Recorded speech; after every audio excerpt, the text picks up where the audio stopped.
Ayan. Sabi po ni Jessica Soho, 61 na ako. Yun pa rin ang kinocover kong issue.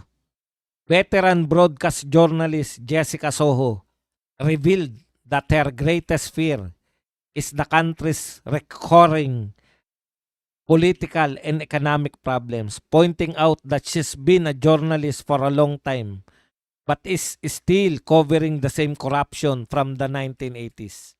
Alam mo, Ma'am Jessica, no? Sige, sabihin pa natin. Yung nabanggit ko kanina, yung downward spiral, yung magtutuloy-tuloy itong masamang sitwasyon sa ating lipunan, yung hindi na tayo makaahon, nakakatakot. Dapat lang na matakot ka. Kasi malaki ang papel ninyo. Hindi nyo trinabaho yung trabaho ninyo bilang journalist at bilang media. Ito po, yung mga kurakot, okay na sila. They can leave anytime. Ang dami na nilang nakurakot na yaman.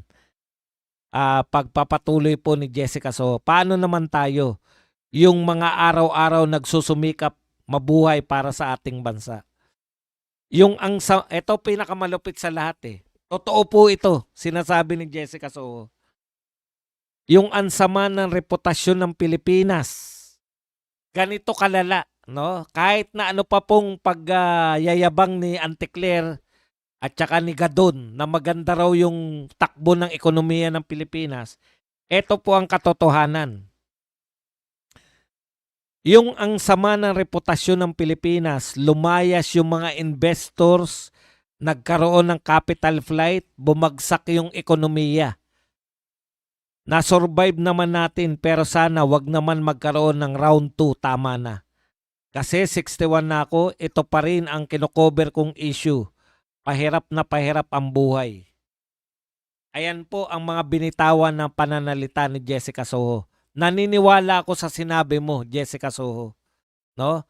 Palala ng palala, may capital flight, pagsak ang ekonomiya, ang piso natin naabot ang pinakamababa sa panahon ni Marcos.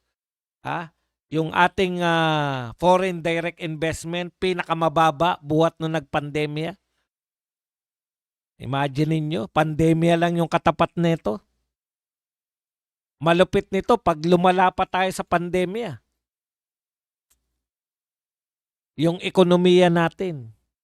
Ang laki po ng minana ni Marcos. Nagmana si Marcos ng konti na lang yung insurgent. Marami ng lugar yung insurgent free na.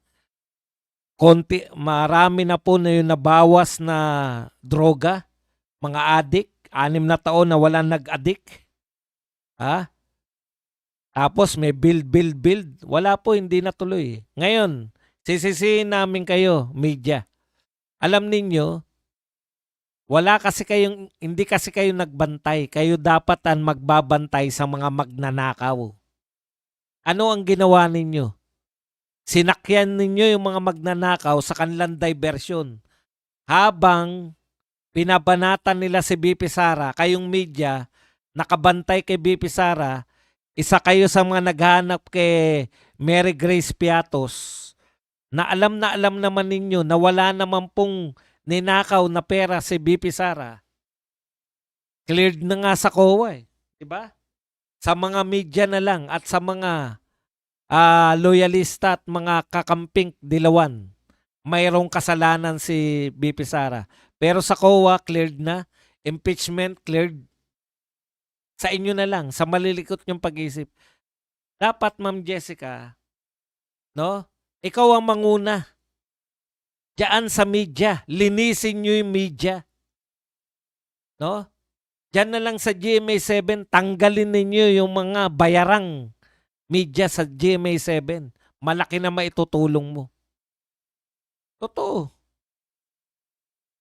Kasi kayo ang laking bagay ninyo eh. Kayo ang nagkonsinti sa pagnanakaw. Alam ninyo na may nagaganap na nakawan pero pilit nyong pinasasama yung mga Duterte na wala namang katuturan. Kailan pa naging masama ang war on drugs?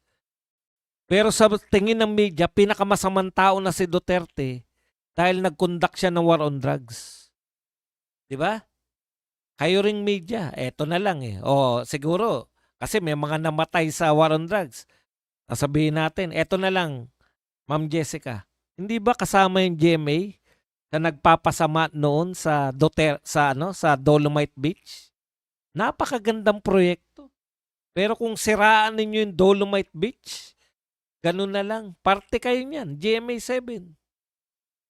Alam namin yan ng mga taga Dolomite. Yan po ang sinasabi ko sa inyo. Naging bahagi kayo, no, ng misinformation, disinformation. Hindi nyo ginampanan yung trabaho nyo na magbantay kayo ng mga magnanakaw. Yung wala namang problema, yung wala namang ninakaw, pinantayan nyo lahat. Yan ang pinakamalaking yung kasalanan sa taong bayan, media.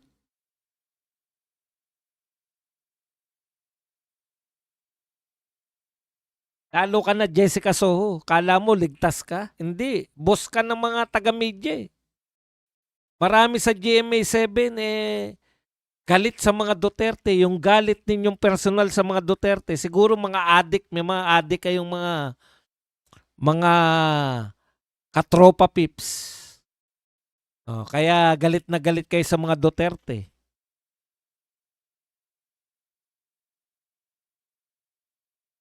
Bakit makukulong si Tatay Digong kung wala silang kasalanan? Kasi tanga ka, hindi mo naintindihan kung bakit.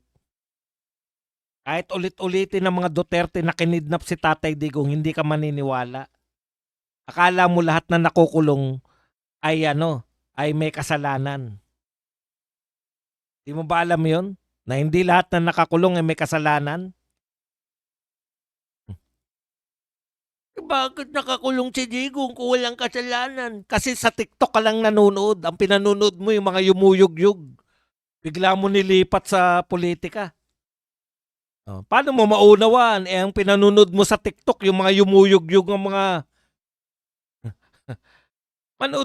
manood ka lagi sa akin na maunawaan mo ang lahat. Ng pupan tatay. Bakit nakakulong si Tatay Digong ko? Si Kristo nga pinako sa krus eh. Kahit walang kasalanan eh. Anong klaseng tanong yan? Alam mo naman ang sagot. Yung mga pantangan tanong, hindi ko na sinasagot yan. Pilosopo ba ako? Oo. Para maranasan nyo naman na hindi lahat ng mga nagsasalita sa TikTok ay tangang katulad nyo. Bakit nakakulong kung hindi nagnakaw? Puki ng... Kung walang kasalanan, bakit nakakulong? Si Kristo nga, pinako pa sa krus eh. Kukwestiyonin mo yung pinakulong.